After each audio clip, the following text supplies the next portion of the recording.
Hello, and a warm welcome to our panel discussion today on the theme of mental health and emotional well-being for students and staff. This is a topic which has been a key area of concern and debate before the COVID-19 pandemic and is now a central, accelerated area for all of us to reflect upon, as we have, as individuals and as organisations, been drawn to consider our resilience and the need for care and kindness to others and organisational structures that support this under extraordinary circumstances none of us have encountered before. So, for example, those who are in positions of responsibility have needed to engage with systems that may or may not have been already available in order to respond to current needs, and at the same time may also themselves have found the need for support. Our panel today will discuss some of the key issues that have arisen. Our panel and facilitator are drawn from across the higher education sector and share their thoughts and experiences from their broad and diverse backgrounds. Our facilitator today is Professor Sarah Corrie, who is a chartered psychologist and registered coaching psychologist who has extensive experience in the public and private sector and has published widely. Sarah received the British Psychological Society's Achievement Award for Distinguished Contributions to Coaching Psychology and was awarded a Fellowship of the British Association for Behavioural and Cognitive Psychotherapies. She has a particular interest in some of the most challenging issues of our time, including emotional well-being and mental health. It is therefore with great pleasure to introduce Professor Sarah Corrie to facilitate our panel today. Sarah. Well, hello everyone, and a very warm welcome. And on behalf of Professor Carol Costley and myself, I'd like to welcome you to this panel discussion entitled Enhancing Mental Health and Emotional Wellbeing for Students and Staff.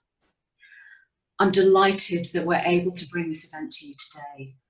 As a visiting professor at Middlesex University, my own areas of scholarship are grounded in both mental health and higher education. And like many others, I'm attempting to contribute to this field of inquiry through innovations in theory, research, and practice. As a starting point to today's panel discussion, let us remember that the World Health Organization has estimated that 450 million people worldwide are now living with a mental health issue. So I think it's fair to state that our collective well-being is one of the most pressing concerns of our time. And yet the situation has become even more complex since the global pandemic. Scholars and practitioners from a variety of disciplines are examining what needs to occur to identify and support the mental health and well-being needs of students and staff, and also what might need to be in place to enable flourishing in such exceptional circumstances. Our three panelists, Anke Alba, Lucy Holland, and Carl Lyons, are more than qualified to shine a lens on some of the issues that are arising from these unprecedented times and to help us better understand the challenges and opportunities arising at the levels of both individual need and organisational responsiveness. In this panel discussion, we will be exploring a variety of themes that we hope you will find interesting and relevant, and which we also hope will stimulate questions and reflections that you might like to share with us. So, from wherever you are joining us, please participate in the debate by sharing your thoughts and questions and sending these to Carol Costley after the event. Your questions will be sent to the panelists for their responses, and as Carol mentioned earlier, will appear in the next issue of our e-journal.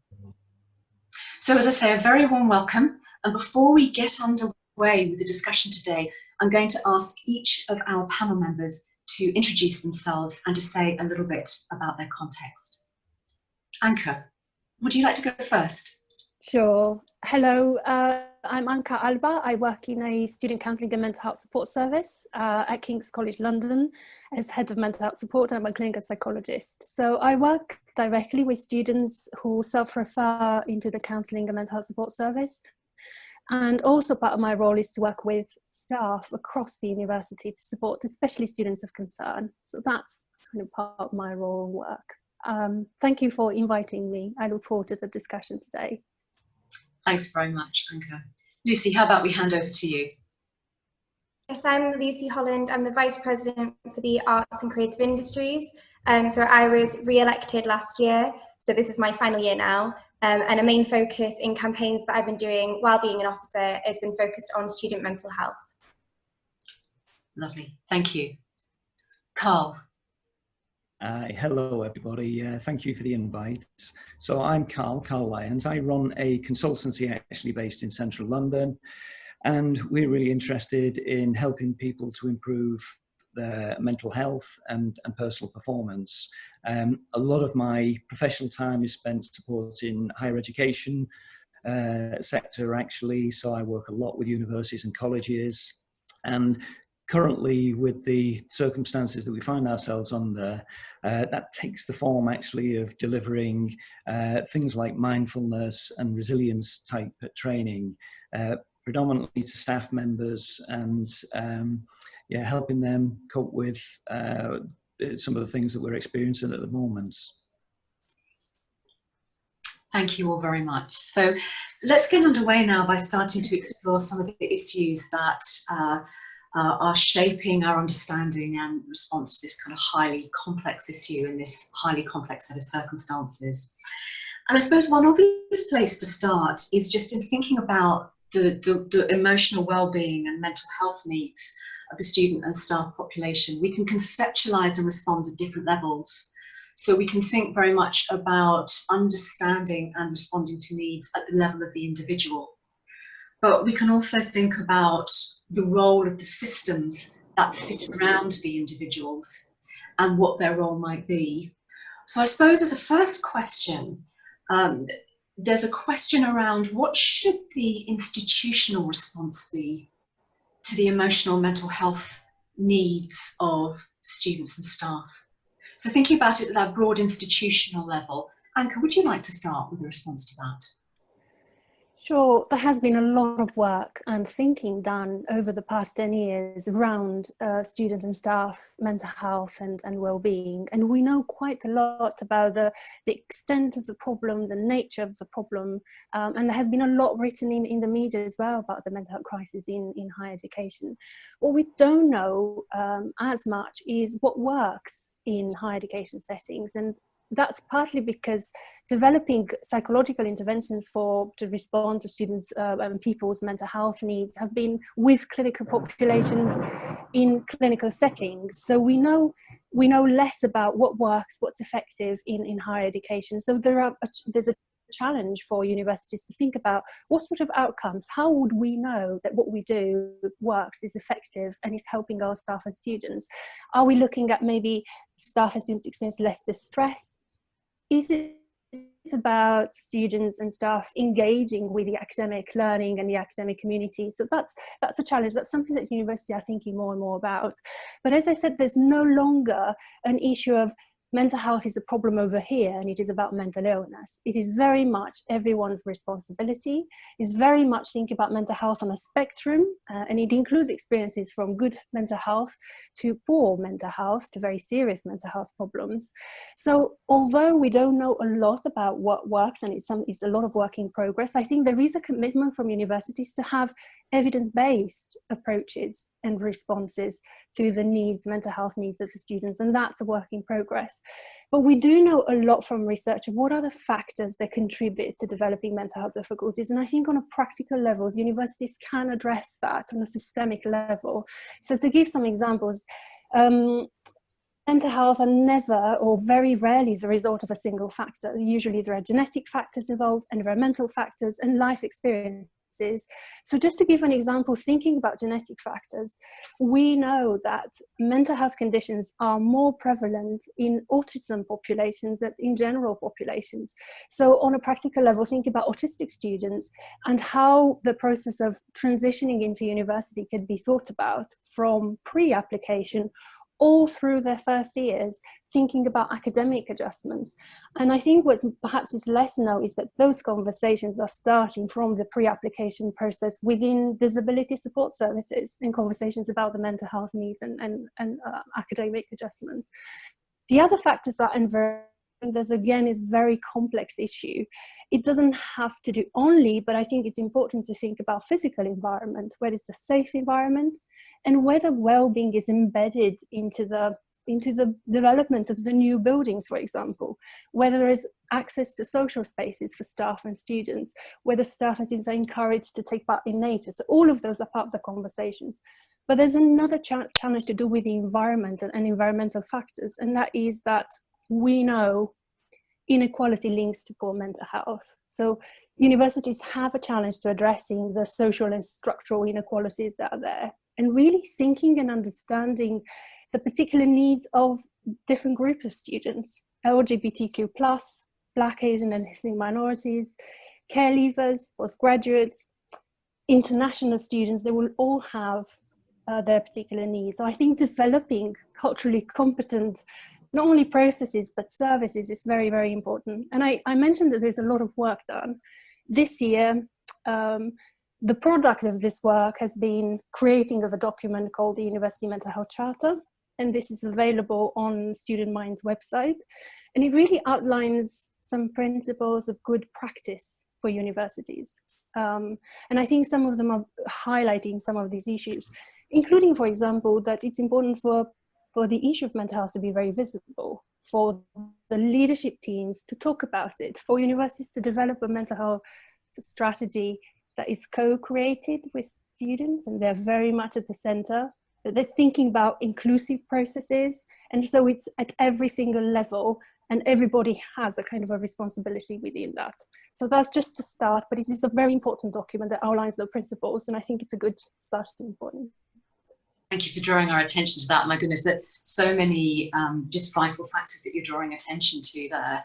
And I was really struck by what you were saying about actually there's certainly an increasingly robust understanding of what some of the needs might be, but actually figuring out how best to respond to those is a challenge that is very much still one that the sector is identifying with and kind of engaging with and trying to figure their way through.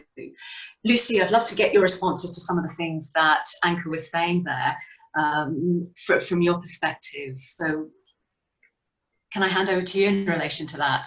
Yeah. So I think first of all, when we talk about students being involved in the responses of institutions, I think we need to ensure that mental health is at the forefront of all decision making within the institutions. And I think a key within having mental health at the forefront is also including staff and student reps that are involved in these decisions. And I think that's really, really important. I think that we need to make sure that the services available are very transparent and easy to access for both staff and students. And then also working out how we can raise this awareness on campus and now also virtually in the same way that we would have done before the pandemic, and making sure that there are training opportunities for both staff and students to take part in, because I think they are really key. And I know students who have taken part in these mental health trainings, it's really helped them, and it's also helped their peers as well through their education experience. Just in terms of the theme of training there, what sort of training is your sense of what's needed? Because I guess there could be so many ways that could be pitched. What's your sense of what's most helpful? In terms of the training? In terms of the training opportunities that need to be provided. I think it's, for students, it's understanding how they can signpost their peers to relative services, and then also it's helpful for the staff to understand how to talk to students who are coming to them and talking to them about their experiences, about their issues, about what they're going through, and how to delicately respond in a way that won't upset the student and will ensure that the staff member knows how to signpost in the correct manner. Got you. And also you mentioned something as well, you used the kind of word accessibility a little while ago, just in terms of ensuring that services are accessible. And again, I'm just thinking about your experience in relation to that. You know, what are students' experiences in relation to themes of accessibility? What are some of the dilemmas and issues? Again, maybe Anka, you might have a view on that as well in terms of some of the innovations, but accessibility is such a critical issue.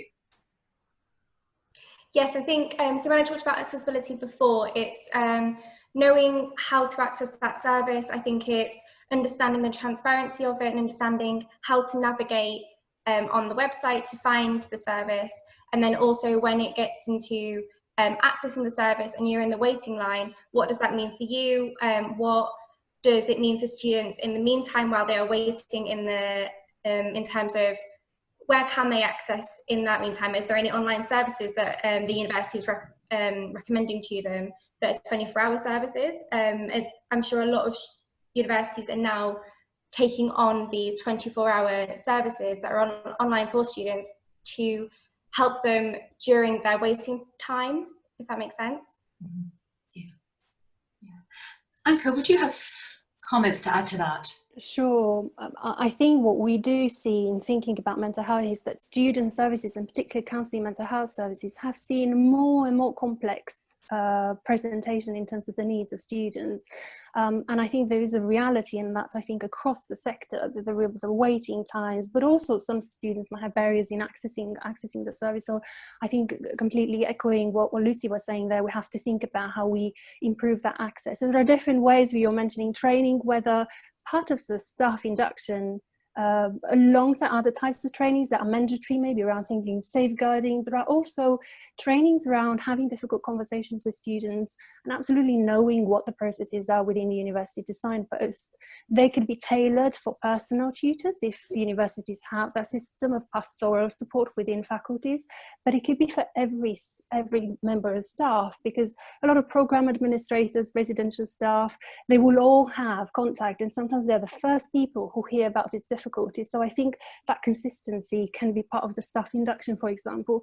There's something else around, and Lucy was mentioning, how do we signpost the peer? So it's students being aware of these processes as well.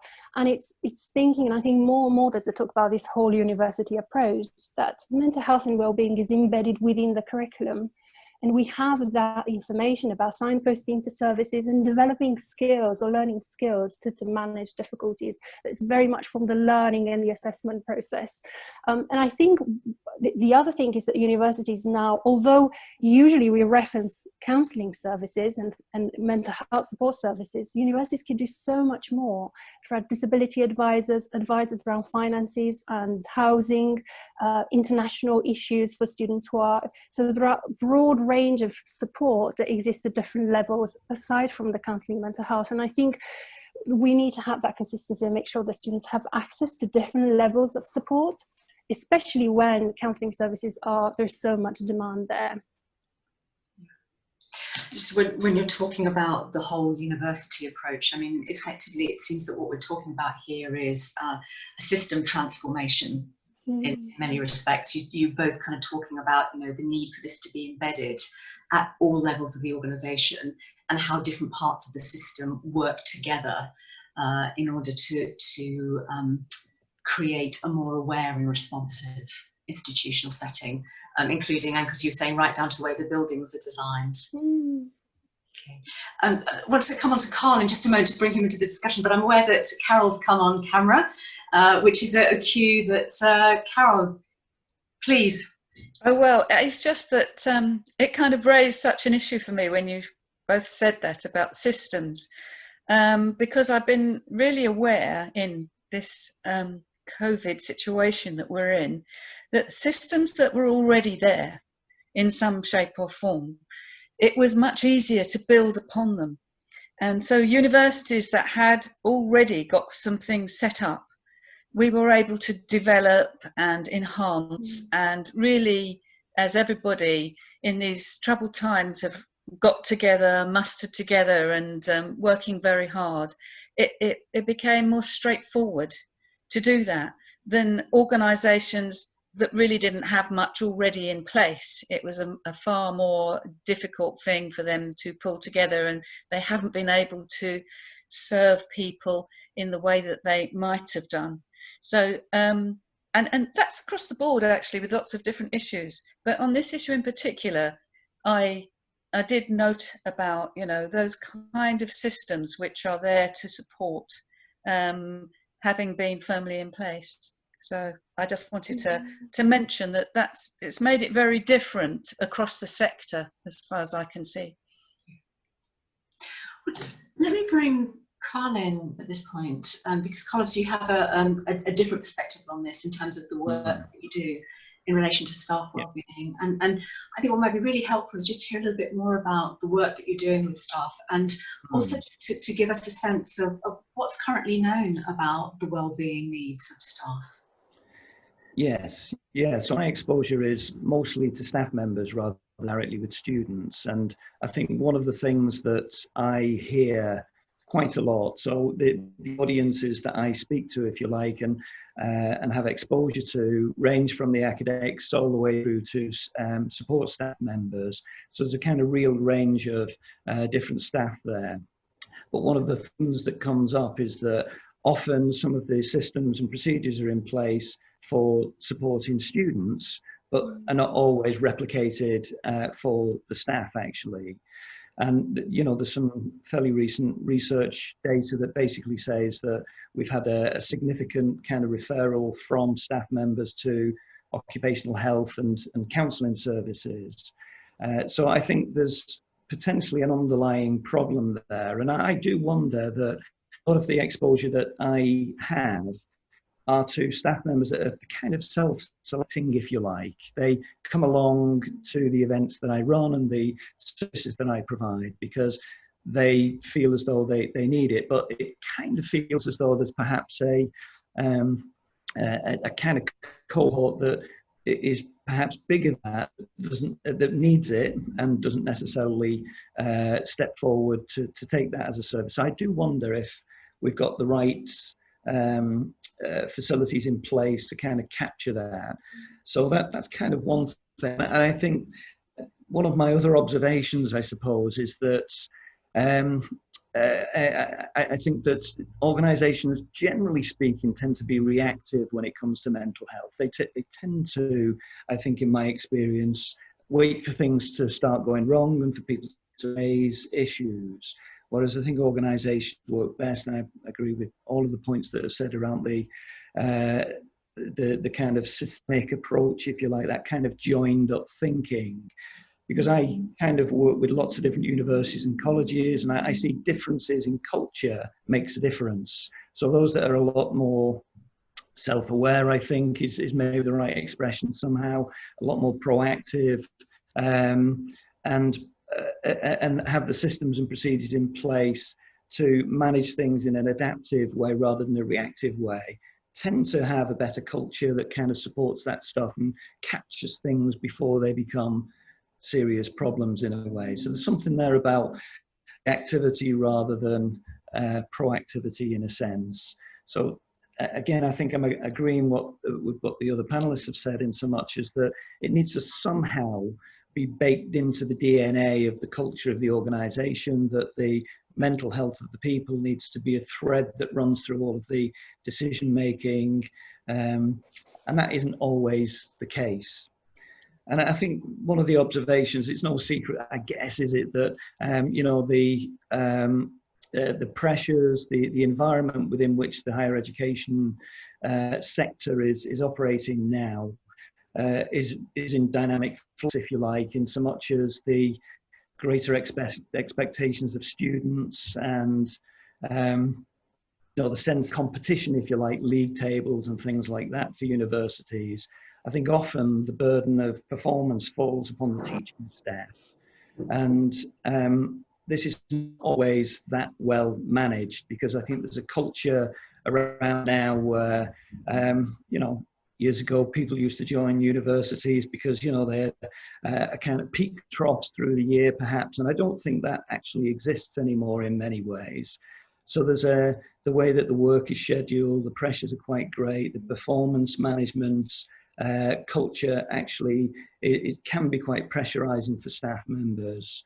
So I think there's a whole range of things here that we don't measure so well in my experience. We don't necessarily support so well, and I think there seems to be, in my experience, some work that needs to be done in that area. Got you. So this isn't an unfair question. That's an interesting comment you're saying there about a range of things that we perhaps don't measure that well. What kind of information and data do you think we should actually be collecting, that we do need to really start developing a better understanding as the basis then for sound and robust responsiveness? I'm no statistician actually, so I'm not 100% sure what the direct answer to that is, but I know we do lots of student satisfaction surveys, for example, but I'm not quite sure how well we gather the data for staff members actually. So I think that probably needs some further work.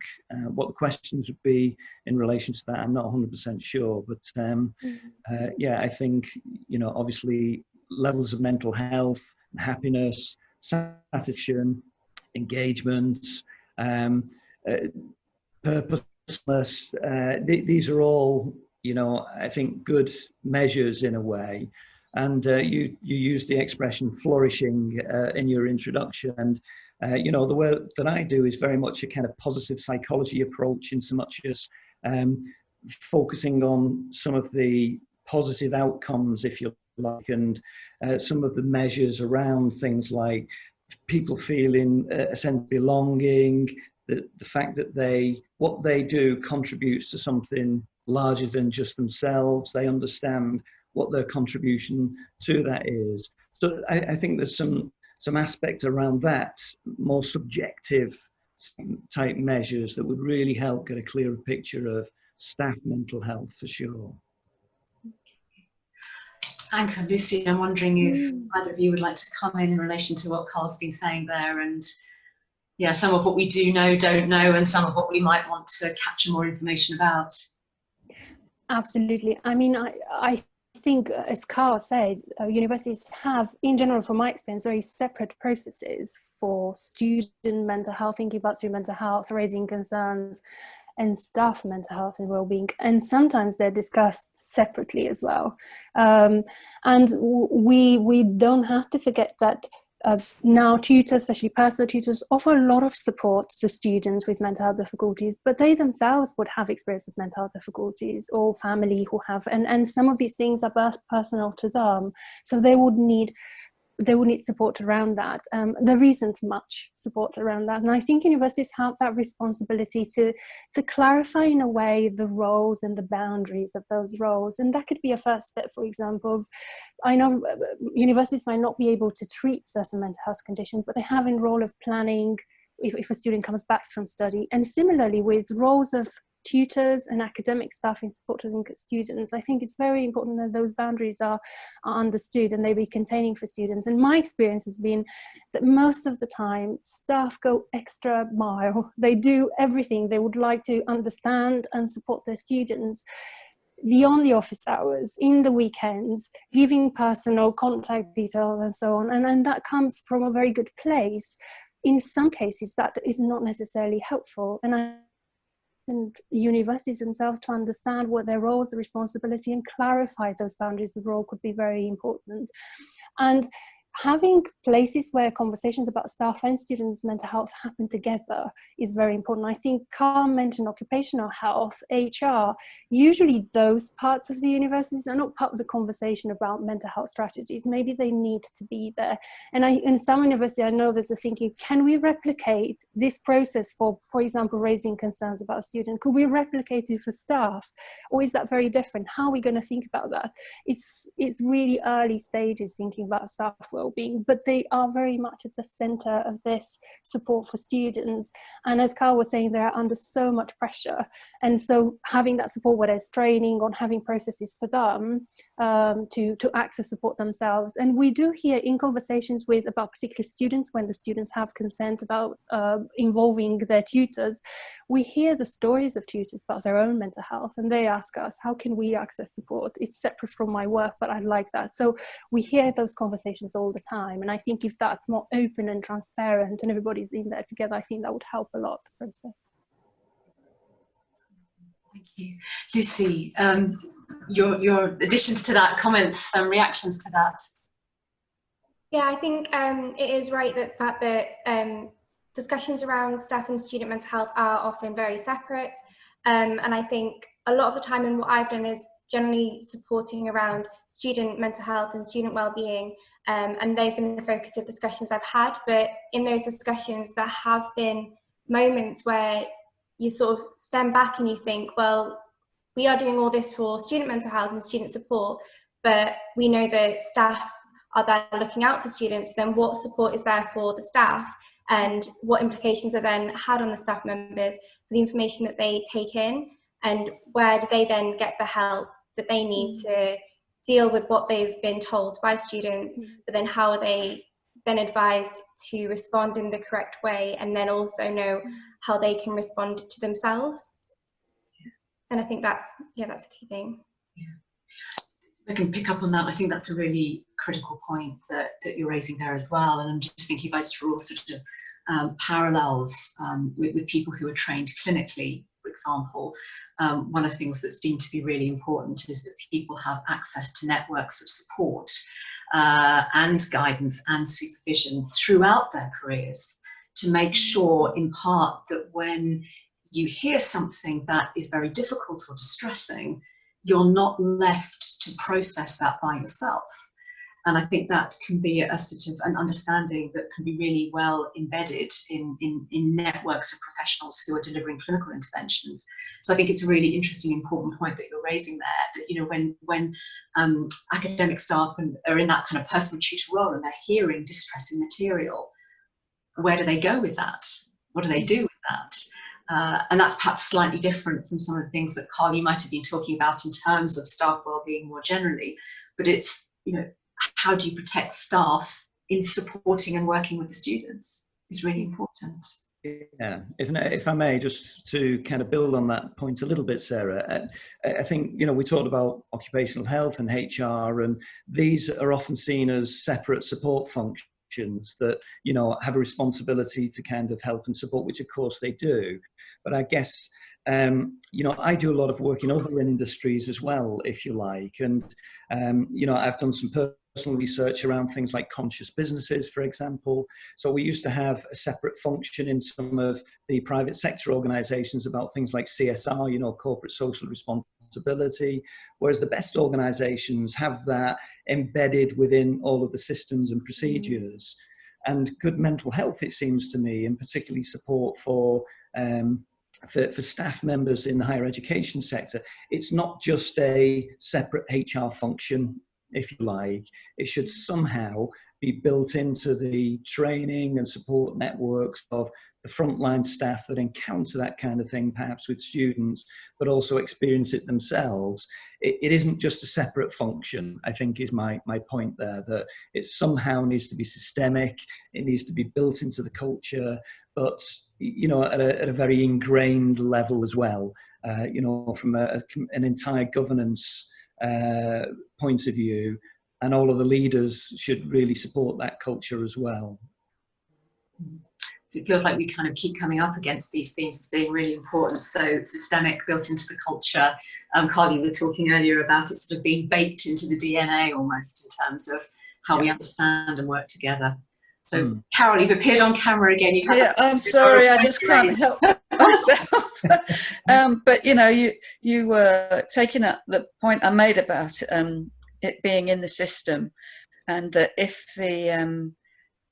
the organisation's leadership have embedded it into the system, then we can build on it, and we are building on it now. But what Carl was just saying about members of staff and also Sarah, about what you were saying about not having that supervision, because as teachers, when I started in higher education, you didn't need even a teaching certificate. You came in with a qualification, and it was an academic qualification. So there was no induction. And I know I'm an older member of staff now. A teaching certificate is required, but I don't believe that there is much about you know, the social and emotional well-being of people that you get any training or discussion about. And I might be wrong, but there's still, you know, a lot of members of staff who've had to learn on the hoof. And I have been told the most harrowing things, not just by students but by other members of staff, personal things which are about their emotional well-being. And, you know, you have to develop it for yourself. So I just think that, you know, what you've just said, Carla, is important, and also picking up on people talking about we do that bit over there and we do that bit over there, and maybe some more joined up thinking. Yeah. Anyway, that's my thoughts as you know, as someone who's been working in it since 1979. And Sarah, if I can just add another, I suppose, general point here, but for me, it's quite fundamental in terms of, you know, kind of the purpose of the organisation and how we measure success, if you like.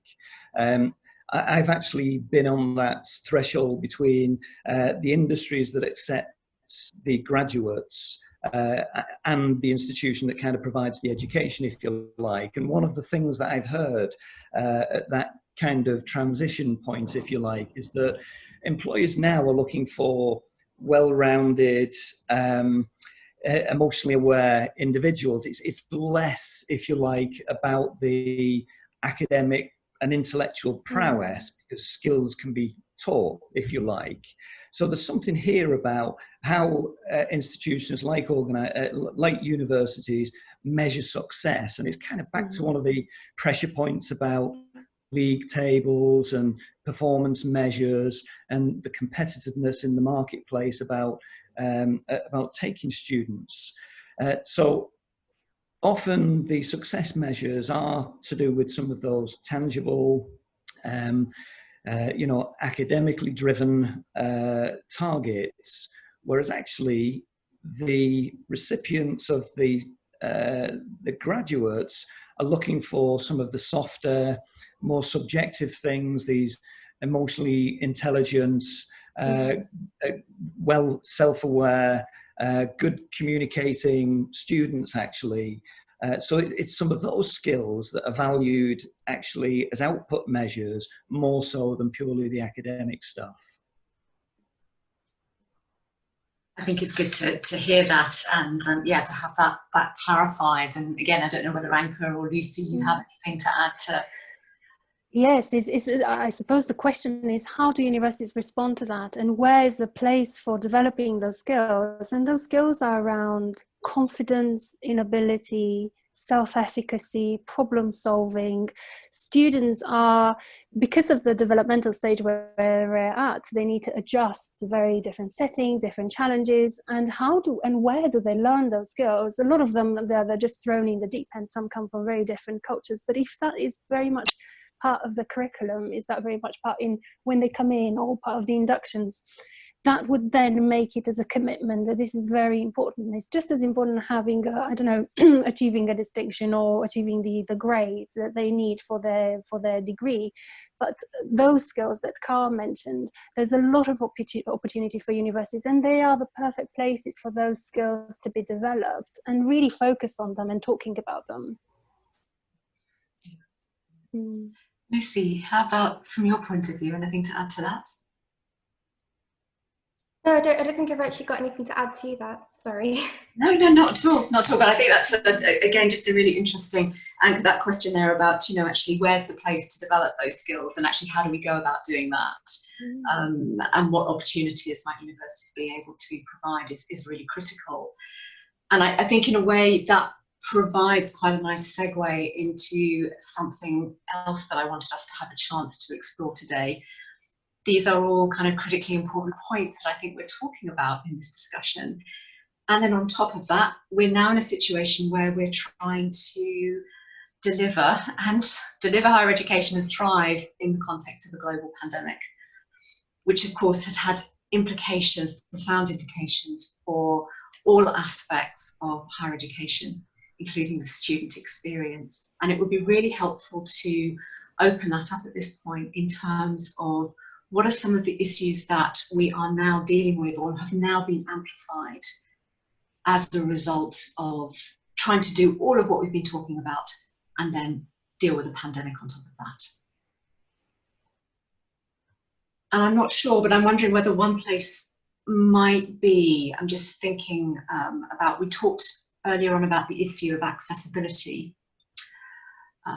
but I'm also wondering about other experiences that students might be going through, for example, in terms of loneliness, being forced to separate out from other aspects of university life. Maybe if they're international students returning to their country of origin. I think there are so many issues here. So it would be good to hear, Lucy, would you have a sense of that from a student perspective? Yeah, okay. What are we hearing? I think, first of all, we need to, so if you think about just before the pandemic and the situation we were then, and then we'll go into the current situation. So we need to help our students to understand that the different pressures that they are under, and then also help the staff to understand what those pressures are that students are going through. So we know that students and young people are much more susceptible to mental health issues, and they are much more likely to be lonely, which is more likely to struggle financially. So if we think about 3 sources of pressure that students face and that contributes to their mental health and to their mental health crisis that is affecting higher education, the stresses that are assumed of getting a degree and how university is supposed to be stressful, the social pressures which come with being a student, and this is going to be the greatest time of your life, and then also the financial pressures which come with being a student, and that students are supposed to be skin and living off cold beans. So if you don't mind, I'll talk briefly about each of these pressures and then go into the current situation. So what the current situation is, what we're like, and what we're doing about it. So we know this is a huge problem within higher education. And the stresses which come with the journey of getting a degree is difficult. So exams which bunch together, creating a level of stress which is unnecessary and unnatural, expectations not being met, whether it is a module content not being described, or hidden course costs that can create a feeling that of studying is pointless, and a feeling that the institution is against you. For example, the lack of anonymous marking can leave students feeling targeted. And then secondly, I'd like to talk about the social pressures which come with being a student. We know that this is also due to a number of factors which also come alongside this. So moving away from home, renting for the first time, debt, social media, and toxic masculinity are all real issues when it comes to our students' mental health. Above all, there is a belief that students are supposed to be having the best time ever. So if you're not, then it's because there's something wrong with you. And then finally, the financial pressure. We know that a lot of our students are either totally financially independent, or in many cases have people relying on them. This is combined with the housing situation in London, where rent prices are soaring. And we know that the Mayor of London, so if thinking about London institutions, the London living rent is currently calculated as being a third of average local incomes. And Shelter Divine, anybody paying more than this is living in housing poverty. So then if we take this to the rest of the country, we can see that a lot of students are actually living in housing poverty already, and that is just adding to the financial pressures on them. So then when we move this now into the current pandemic, where we have international students who are either stranded in the UK and cannot travel home, or we have students who have gone back to their home countries and are having a whole new social change to their environment from what they're used to here in the UK. If we think about students who have caring responsibilities and are having to be extra careful with their isolating and working out how to take care of this person, but then also making sure that they are socializing with people and keeping good care of themselves as well on top of that. And then I think if we also think about a student who is going through their final year dissertation, when this all started happening and they were completely clueless as to what this meant for their grades, what this meant for their dissertation, their research, and then also what that meant for their exams that were coming in as well, and how they had to adapt to an online exam and what would that mean for their grades as well. So I think if we think of all these different pressures and how this has now changed for our students, and especially I think highlighting loneliness and how the social pressures are now even more difficult and strained, especially for those who are isolating, for example, in halls of residence, and are now having to extend their stay in halls of residence during the summertime, when they would usually go home and be able to get used to their home comforts, and they're now having to stay put in a tiny little room in a halls of residence where maybe there is no flatmates present in that flat. What support is there for those students within the current pandemic? And then also for students who have gone back home to families where mental health is not a common discussion, how do they then feel they can openly discuss this? So I think that's what I'm getting at for here. Anka, I'm wondering if I can turn to you at this point. Lucy's painted a pretty stark picture there, I think, of sort of some of the challenges that students are going to be experiencing at this point in time, and just some of the questions that she was raising there. As somebody in the role that you have, what's your response to that, and what do you think universities can or should be doing in response to the situation in which students now find themselves?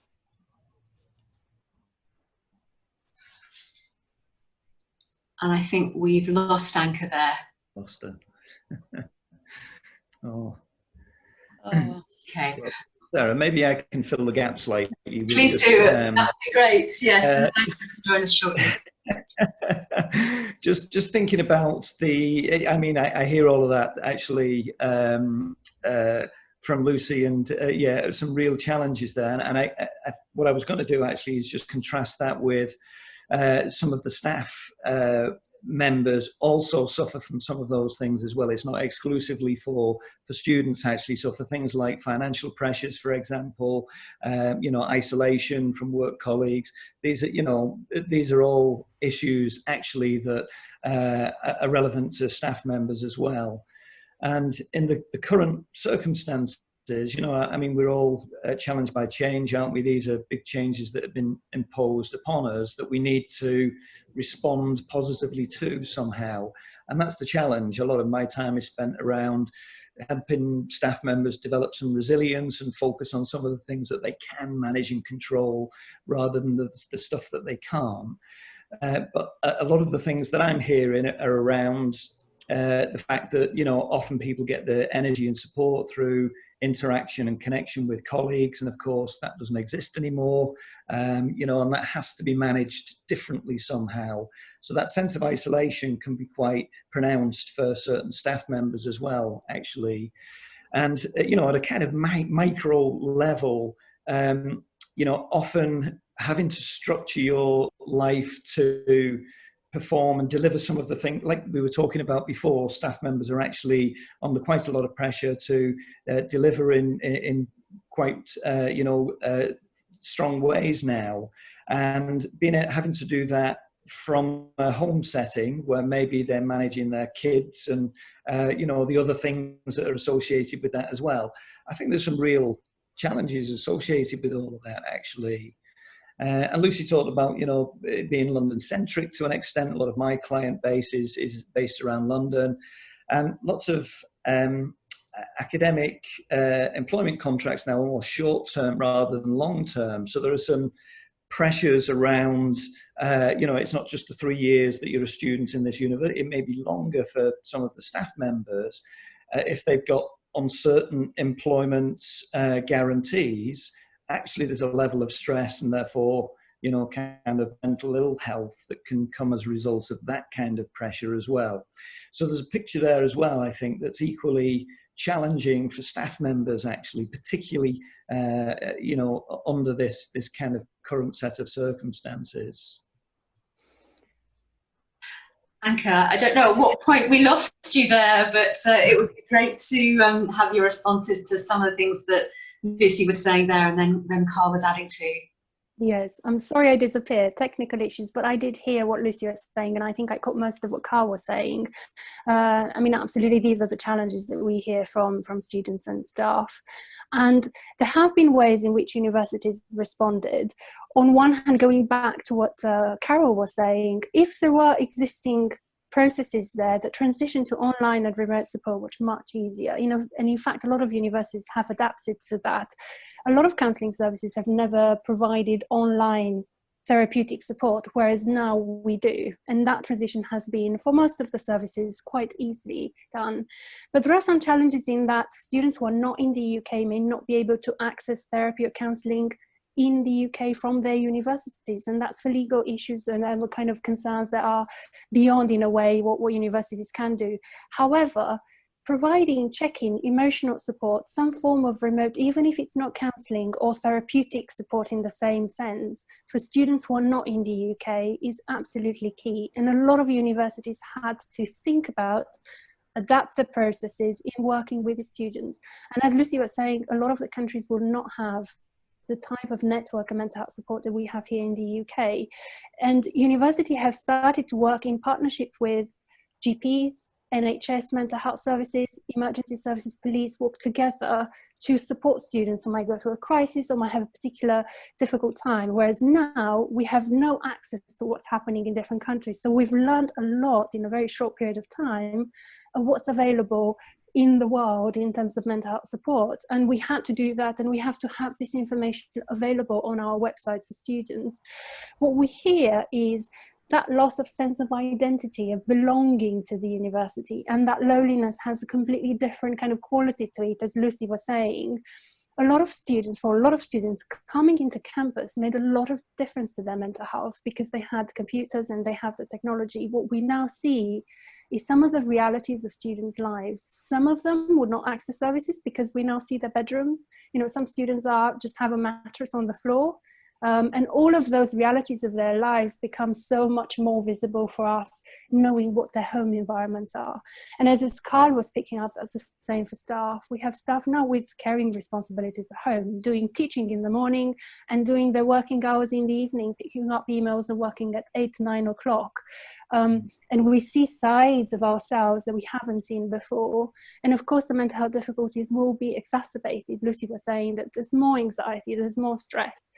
The reality is we don't know the impact. We don't know the long-term impact. We do think this will be a long-term impact on university staff and students, but we can't quite know what that would look like. What we see is some of these challenges. There's more increase in referrals for domestic violence, for example. Students experiencing domestic violence experience very different family pressures, being at home with families, financial difficulties. All of these become much more visible, exacerbated, and these are particular needs that universities would need to respond to. And I think a lot of them we have tried to respond, but there's limitations in a way what universities can do for these students, and the idea is to keep in contact with them, to keep that through their tutors and through student services, to keep in touch with the students whilst they are students and are still registered on courses with our universities. Thank you, thank you. And just really struck by what you were saying there about, you know, we're starting to develop a picture of the issues and the dilemmas and what might need to happen in the future. But in terms of the long-term impact, there is still so much that we don't know, and so much that will be only becoming clearer over a period of time. And I suppose then the opportunities then for making sure that we are thinking about innovation at the level of practice for sure, but also at the level of theory, at the level of research, making sure that we have research monies coming in so that we can conduct the investigations that we need that will enable services to develop optimally. All of these are going to be critical issues for the future, for the immediate future and the future to come as well. So I'm aware of the time at this point, and we'll need to wrap up in just a moment or two, but are there any other points that our panelists would like to mention, clarify, expand upon, anything that we haven't spoken about so far that you would like us to cover today? I think one point that I think we should probably cover would be for the graduates who are graduating this year, and the support that is in place for them as they now try and find a job in a global pandemic. We know employment at this time is going to be very difficult. We need to make sure that the support for those graduates doesn't end as soon as they've got their certificate, that there is continual support for those graduates. And I think I'd just quite like to discuss that for a few minutes, if you wouldn't mind. Absolutely, so please do. Tell us, what do we need to know, what do we need to be holding in mind, and then Carl and Anka, you can add in their perspectives too. So I just think that obviously a lot of our students who work in bars or restaurants, they lost their jobs due to this pandemic, and that is a lot of their financial coverage has gone due to that. They've also been left with loneliness, isolation, and then also the stress of needing to study and take their exams and finish their assessments. And for some students, it's just in one room. They've had to remain in one room because that's all they've got. They can't go outside and sit in a garden because, obviously, as we know, for so long, parks, you could not go and sit in a park. So for so many students, this has really impacted how they've studied and how they've got to their the end of their degree. So now when they're going out to look for employment, they may be a bit disheartened, as we know the current employment is very difficult. So I think we need to be thinking about what support can we put forward for those graduates, and how can we ensure that that support will continue and will not just stop. Just wondered if anyone had any ideas or thoughts on that. It's a really critical point, as you say, that kind of, it just doesn't suddenly end just because people have got their degrees. And partly I think that speaks to the longer term impact, understanding the longer term impact as we come through the pandemic and look at the reality of the world that we're confronted with. Carl, Anka, reactions to what Lucy's raising there? Shall I go first? I mean, yeah, go ahead, Anka. Yes. Yeah, I mean, I think universities would need to think about graduates, regardless of the situation that we are in now, and think about what happens next, where there's career advice and support. But more so now that we do hear a lot of uncertainty. And in fact, what we hear in counselling sessions as well is students not being able to plan their lives, and students living with a very high level of uncertainty and not having the information to make those decisions.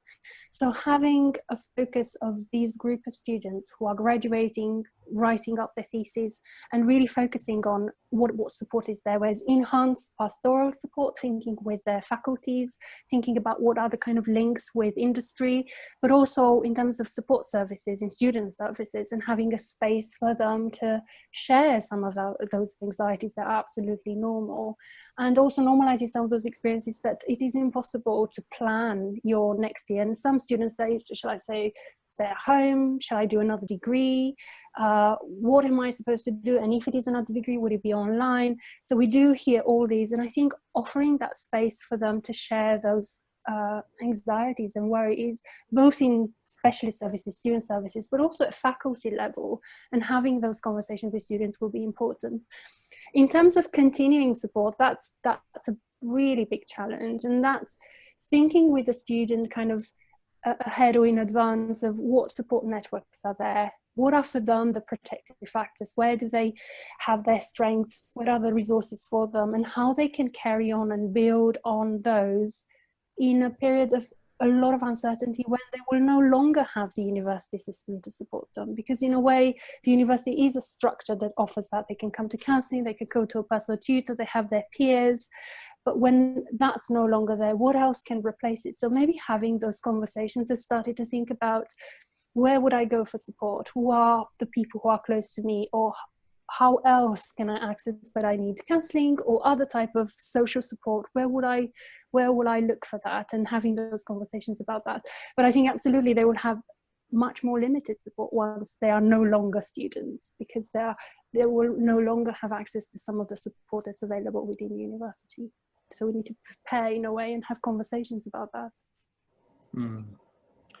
I guess from my point of view, again, it's just an argument for joined up thinking, isn't it? That it's not just about the tenure for the 3 years or whatever it may be at university. It's more about, you know, an experience that goes beyond just the education process. It's more, and I guess the university can facilitate that to an extent with forging links with industry, getting the students to think about some of the options earlier rather than later. So I think the university is in probably a good position to, you know, develop relationships with employers and keep that a very fluid and regular conversation, so that the ultimate industry needs are being met by, you know, the students that are coming out. So it's not just a start and a finish time. There's a whole joined up process that helps students through that difficult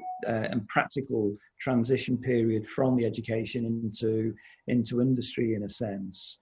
And, you know, beyond the higher education sector, you know, my experience is those organizations that work best, that are kind of brands in the marketplace, if you like, that people want to be part of, and there's a sense of belonging with that. So having done a degree at a particular institution should come along actually with a sense that you belong to a community, and that the community will actually help you into the next phase of your life somehow.